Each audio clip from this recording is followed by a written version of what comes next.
వినాశనం, భూమికి భారం, కలి రాజ్య ఘోరం. ఇక అంతం కాక తప్పదు. నన్నేమీ చేయలేవు అయ్యప్ప. నన్ను చంపే ఆయుధమే లేకుండా శంకరయ్య వరం ఇచ్చాడు. నేను అంతం కావాలంటే విల్లు కాని విల్లు కావాలి, నారి కాని నారి కట్టాలి, అమ్ము కాని అమ్ము గురి పెట్టాలి. అవి లేకుండా నాకు చావు లేదు. అవి ఈ సృష్టిలోనే లేవు.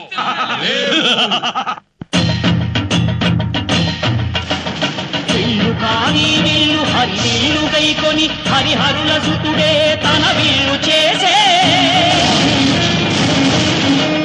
నారి కాని నారి ఆ ఆదిశేషుని మణికంఠ స్వామి తన వింటి నారిని చేసే. శరణము కాని శరణు శరణమయ్యప్ప స్వామి, శరణమయ్యప్ప. శరము కాని శరము శరణమయ్యప్ప అను శరణు ఘోషను దివ్య చరము గావించే. శృంభన్ మహాదివ్య క్షత్ర ప్రదీప్తితో ప్రోధాన జ్వాల లగయు నేత్రాలతో